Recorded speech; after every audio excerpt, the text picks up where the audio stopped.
God bless you. Today we want to talk about what I call a ripe character. Many times we're called to ministry and we begin ministry, and our anointing is awesome. It is strong and it is ready, but your character is not. You start out, the anointing is perfect, it is strong, it is evident that it's of God, from God, and God is using it. It is on you, it's running, but your character is walking. Sometime if you watch ministry and you watch ministers, male, female, young, old, sometime God will anoint them and you'll watch them go through so many different things that they have to endure to ripen or shape their character. Sometimes it's not any problem with the anointing. You say, well, how can they pray and the sick is healed, people recovering, and folk are getting saved, and yet they live so wild and crazy. Many times the character is not ready. So even though the calling is there, the anointing is there, the character is not right. So sometimes God allow you to be around people who know him well enough. They know how to pray. They know how to talk. They know what to look for when it comes to you and what he's entrusted to you, what he's called you to. And a lot of times it takes a willingness to hear, to learn, to be taught. My daddy used to tell me a lot of times, and I used to hear a lot of older people say, young man, you've been nowhere yet. I've already been where you're trying to go. I already know what you're trying to learn. I've already seen what you are squinting your eyes up, trying so hard to see. It behooves us in a case like that to listen well, to be teachable, to have a teachable spirit. Watch your company. Get around somebody that can tell you something you don't know. A lot of people, when pride get in and self get in, you like to be somewhere where you can be the whole voice of the situation or the meeting or the party, if you will. But I like to get around people that can say things I need to learn. I play guitar and I love playing my music, but I love to hear musicians that may be able to show me something that I don't know. If you're the smartest one in the class, it's not a good class to be in.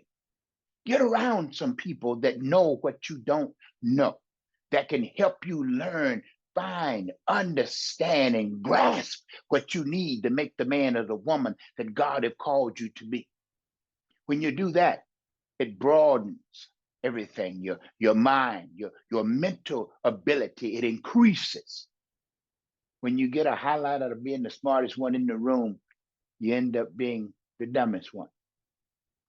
Get around somebody that's been where you're trying to go, that can see what you're trying to see, they can hear what you're trying to hear, and they can help you understand the calling on your life, how the anointing you have works, what your character should be like while you're wearing that anointing and that crown in ministry. A lot of times it's not that easy. A lot of people are not teachable, they're not willing to learn. They get excited because two or three people got healed. They preached and a couple of mothers shouted. Somebody passed out. Now, of course, you can't talk to them. They know everything it is to know. But the ripening of your character is necessary for the furthering of your ministry and the growth of your anointing. What you've seen so far is not all. God does a little here and there and it blows your mind. Look at Jesus, how he started out, then look at how he ended. There was a little miracle there, a little miracle here, but he kept doing things. And he said, now, don't worry about it. I'm through with mine. What you've seen me do, you're going to do this and greater things to be able to walk in that anointing. You got to be willing to hear. You got to be willing to learn. You got to be willing to see what God is trying to show you. And he never talks plain, as we say it. He'll allow you to go through something that reveals him. He'll allow you to lose something, lose a friend, lose something you really hold dear to reveal himself to you. As he revealed himself, your character begins to find its place and shape, and you begin to see that you're becoming more and more like him. You should not try so hard to be more and more like men. Make it your goal to be more and more like him. And many times our character is dressed the way we see people around us. So there are things that we have picked up along the way and learned that cannot go with us. And God have to work on our character. So he will allow us to go through something that will cause us to want to let go of something we picked up along the way. Maybe it was a bad habit, a bad thought, some bad act that you were doing that caused your ministry to halt or be harder than it should be. Get ready for the ripening of your character, because the anointing that's on your life is already ready. It's running. You've been walking. Grow. Get ready and watch God do just what he showed you.